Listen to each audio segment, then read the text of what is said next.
So today I'm joined by John Wiltshire, founder of Addictive Pixel. Morning, John.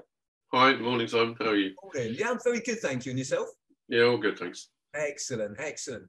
So, John, you describe Addictive Pixel as taking fashion into the fourth dimension. So tell us a little bit more about what Addictive Pixel does. I'll give you a tiny bit of history. I've spent all of my career in the advertising industry, mostly on the production side of things, so creating the ads that you would see. And I've worked directly with advertising agencies as well as production companies over the years, setting up internal production companies for them in London and globally. And over the 43 years I've been doing that, come in touch with a lot of different brands and businesses, as you can imagine. And in mid 2019, I worked for a small fashion brand and came up with a concept for them, which was based on creating digital environments to host what you would call maybe a traditional catwalk show. And it was something that I've started to focus on and really sort of revisited early this year after COVID and lockdown, because you can imagine you couldn't get a bunch of models or, you know, film crew into a studio during COVID. So revisited that, talked about it to a few key people in the industry, the fashion industry, and dedicated Addictive Pixel to this, even though I do have other interests, businesses, one in Australia, which is a digital production company, focusing on digital advertising. And that's what Addictive Pixel had been doing up until recently. And we still do that, and I still advise on that subject. And one of the main things I've done in the last 15, 20 years since starting my own business was help creative agencies understand what digital advertising was, because even though it's a commonplace, you know, for all of us now, back in 2005, when I started the business, 2006, creative agencies didn't really know if they were wanting to get involved in it, because they were producing TV ads, traditional press, poster and radio ads, and didn't know if it was for them. But I convinced them it should be for them, otherwise specialist agencies would emerge, which they did. So I assisted quite a lot of agencies and brands to get into the digital advertising space. But when I started seeing what people call the metaverse emerging, and I choose to call it the fourth dimension because it's the fourth dimension is anything beyond the physical. And if I do use the word metaverse, and I'm working with somebody currently actually, helping them with their consultancy business, which is basically demystifying the metaverse. And this is what I did with digital advertising, was demystify it. That was kind of the role we played there. And the fashion industry was, you know, seen to be taking advantage or being very active in the metaverse. And I try not to say the metaverse, I try and say metaverse, because it's not one place. It's there are several, let's call them hosting platforms that you can place what we call extended reality experiences on. So that might be a VR, you know, headset experience, okay, which is hosted somewhere. Like in Web 2, you would have hosted a website which might appear to be three-dimensional, but is in its own right, you know, just two-dimensional. Hence 2 and 3, I guess. But because the fashion industry was taking advantage of this more than any other, I sort of resurrected this concept. And the concept is that if it costs you a lot of money to create a set design and build for a catwalk show, I could create otherworldly experiences for fashion designers to showcase their collections within. And there are some examples on the website, and the website's pretty lean at this second because, it's, as I say, it's something I resurrected over the last year. But basically, you're only limited by your imagination, as they say. So the two examples I show, one's very, I guess you could say, dystopian, dark and sinister, a bit Big Brother with the big speakers. And then the other is more colourful and utopian with the flowers, etc. But of course, you can't buy or shoot Carla lilies at 10 feet tall. But in 3D, of course, you can create what you wish. Yeah. And with the careful placement of cameras within a green screen studio, and the model, who's my daughter actually, placed in that green screen studio, you can then envelop them in any background you wish. But along with the, let's call it a simulated catwalk show in an otherworldly environment, on the same day as creating that catwalk show, we shoot high resolution stills. The video that we shoot is at 6K, which is probably beyond use, if you know what I mean, as in way higher than necessary. Okay. But it means that when we freeze the video, it means that the image is sharp, because I'm not shooting at a traditional 25 frames a second, I shoot at 50 frames a second. So again, when you freeze the video, it's sharper than it would be generally. One because of the resolution, one because of the frame rate. And then I play it back at 35 frames a second, which gives you a slight slow-mo feel, which I think enhances the experience for clothing, because, especially women's clothing, because it's more free-flowing. Yeah. The flow of the material is more graceful. Equally, and traditionally, not always, but generally, catwalk models tend to stride and step with a very staccato step, which looks kind of cool, except that when you're filming it with a fixed camera, that staccato stepping tends to have a very jarring effect on the image. And at the time of creating this concept, I watched a lot, continuously all day, catwalk shows. And I'd end up with a headache because I was continually seeing these images popping up and down. It was almost making me seasick. So I made a conscious decision to shoot a higher frame rate and slow it down. And I got the model to more of a gliding step than a staccato step. And because what I understand, effective, John, because when I've looked at the videos on your website, and they're certainly very impressive. And yeah, so yeah, I do like the expert. Not that I'm an expert in fashion or filming fashion, but they certainly look very good from my perspective. And I like what you said there, John, about demystifying metaverse. So that sounds pretty cool to be working in that. So yeah, I mean, I'd done the same for digital advertising, as I said, back in 2006. Yeah. Onward. And I think a lot of the time, when new things emerge, or new technologies, or new ways of doing things, or new ways of looking at something, it's often not new. Actually, it's using existing technology, but just thinking about the way you use it in a different way. And that's the creative element that I enjoy, I guess. Yeah.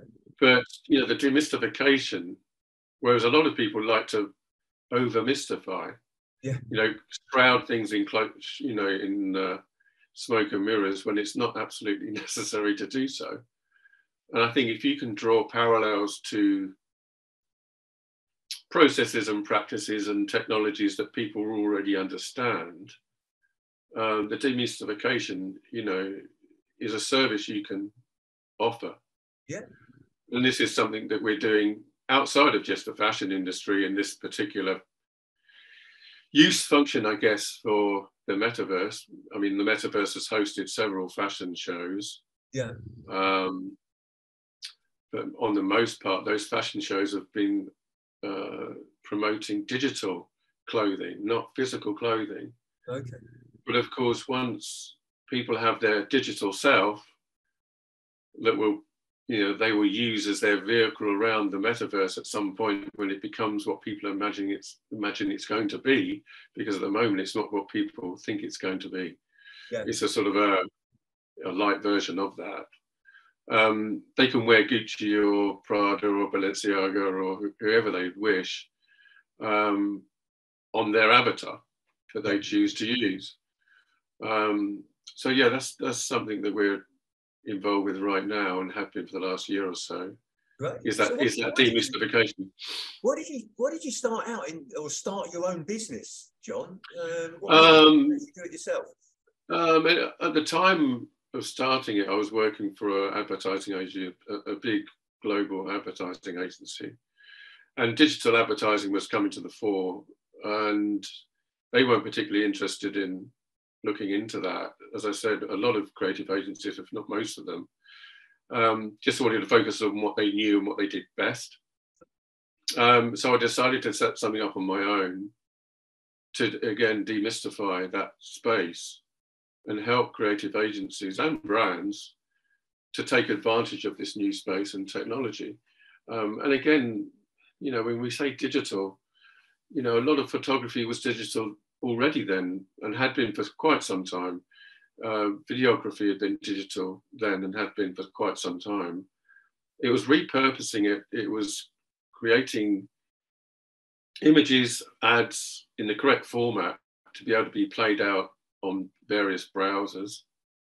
And at the time, that was probably the biggest challenge, because you always had to create something to the lowest common denominator. And unfortunately, Internet Explorer still existed then.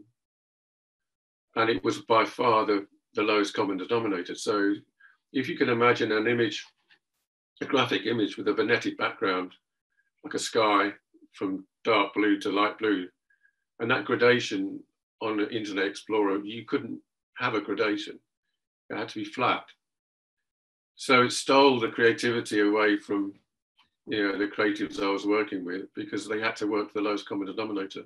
So the reason for starting the business, I guess, to answer the question in full, is that because I could see it being an emerging area in the industry, and I always try and stay one step ahead of what's new. The only way really to convince people to use it was to start a business that assisted them to do so.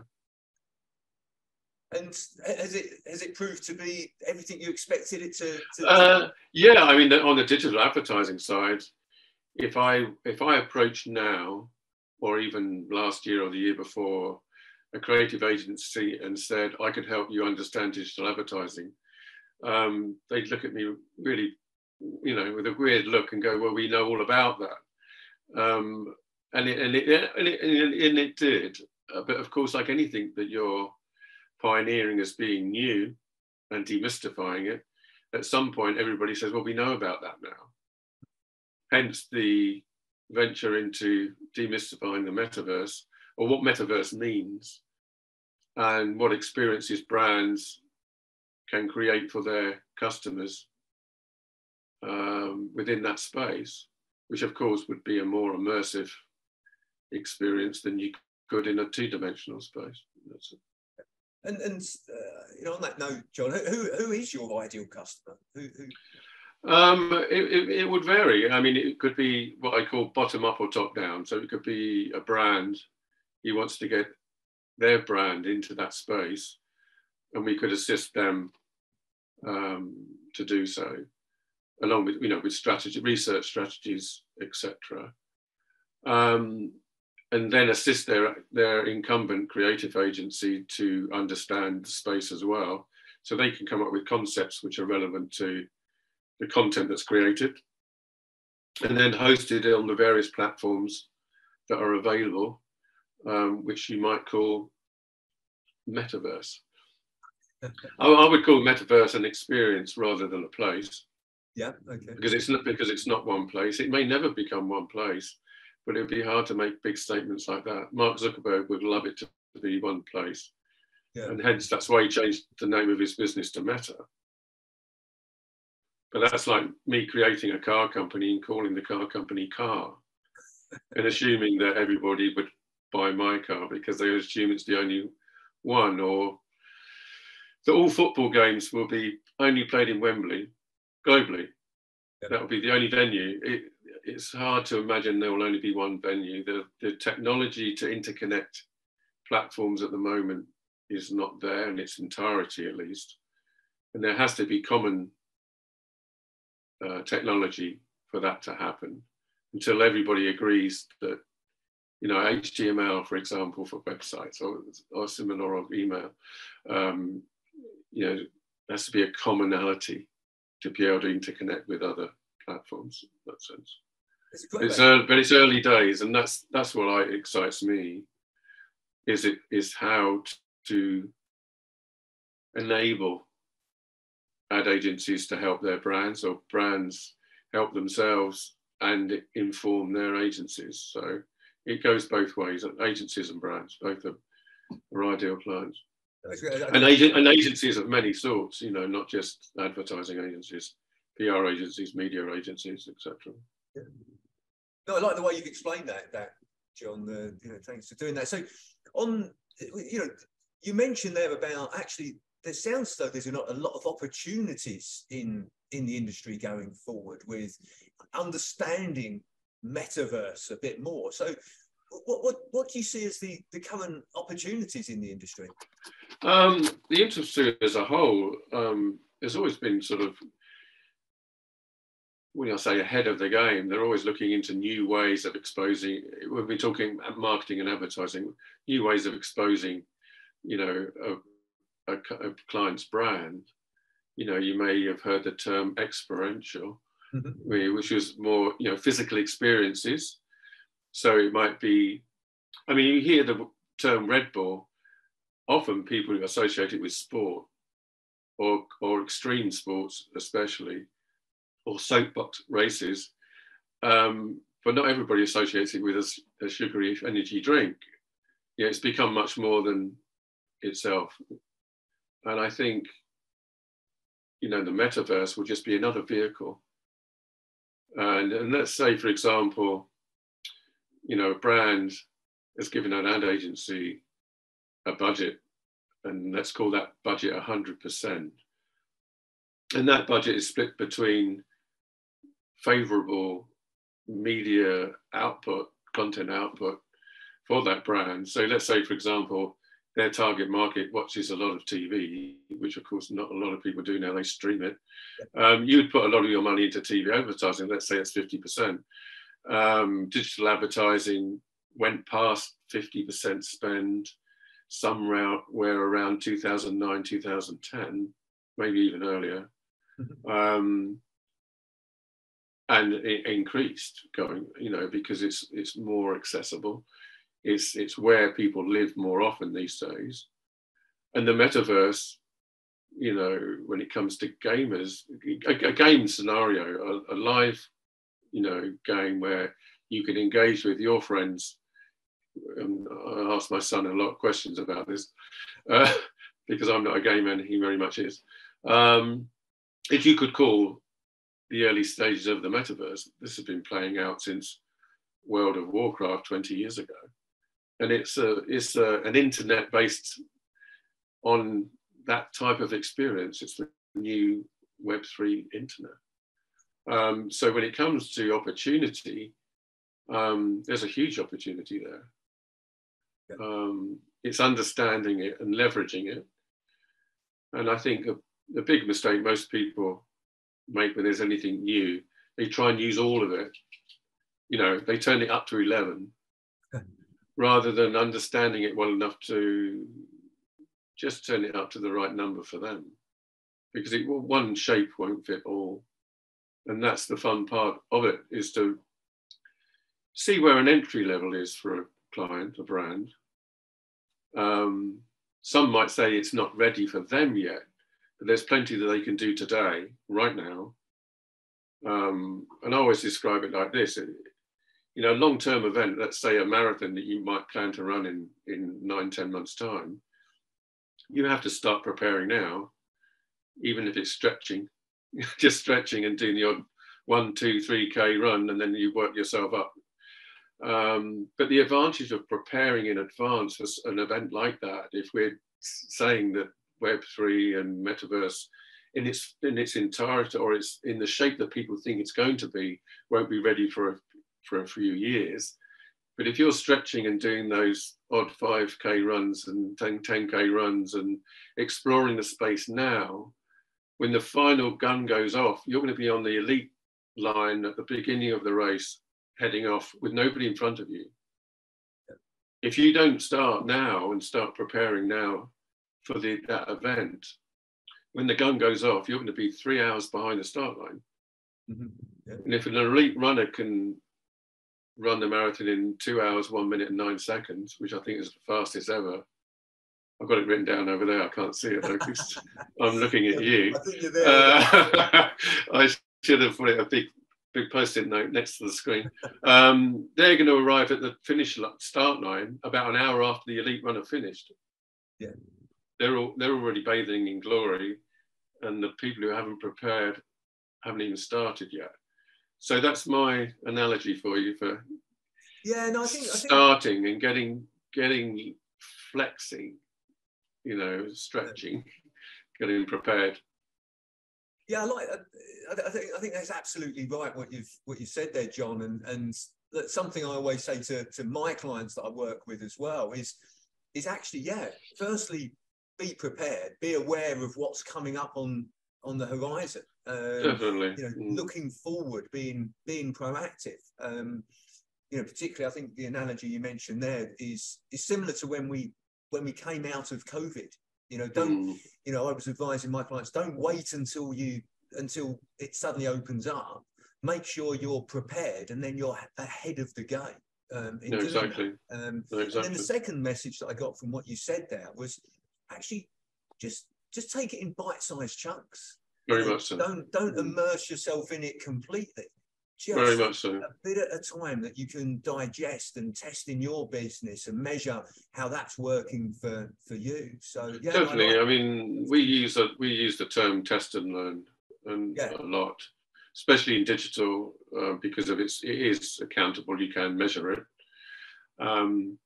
Some people say if you can't measure it, it doesn't exist. I don't absolutely agree with that, but if the data you're getting is good data, you can certainly adjust. You deploy, you look at the data, you adjust, and you redeploy. Yeah. Because whereas ad campaigns in the past, I'm talking a long while ago, used to run for 3 months, and then it'll be a new campaign, and you watch the TV.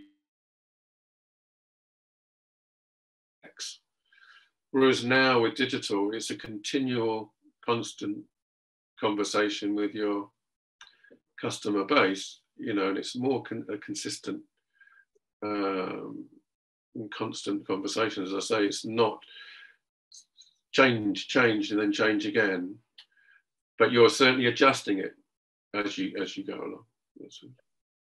Right. So what's been the biggest learning for you, John, since you've been in business? Evolve. I mean, I think you've got to, every day's a school day, right? I mean, that's given, but any idea that you may have had 20 years ago, wherever you started your business, might have been a great idea then, but in context of what's happening now, you've got to make sure it's still relevant. Yeah. So evolve is the important thing. I think you'll find if you can still use your skill sets, because a lot of skill sets used to run a business are common to all, but making sure your product or service is still relevant to your client. And then the case in point, as you said, was COVID. How did we adapt when COVID came and we couldn't go into our offices or studios or whatever? Yeah.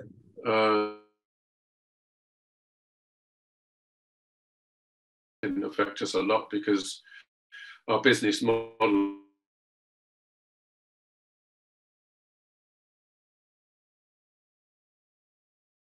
was into our clients' offices and sit them next to the relevant person. So it might be an animator would sit next to a creative director or a designer or a typographer or a developer. But because all of our business is digital and sharing screens is something we done for years and years and years, it didn't really disrupt us at all. Yeah. You know, it was a common practice. So that was not so much of a shock for us, as unfortunately it was for many others. And, you know, yeah, we've certainly learned a lot sort of through COVID, and yeah, and you know, I've read things that have said, you know, particularly in technology during that time, we've leaped forward probably at least 4 or 5 years.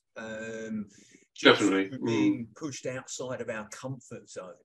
And I think the way that you and I are communicating now over Zoom is a prime example. Well, we did. I guess we knew about Zoom before, yeah. But it became like, you know, back in the 60s, 70s, you did the hoovering, right?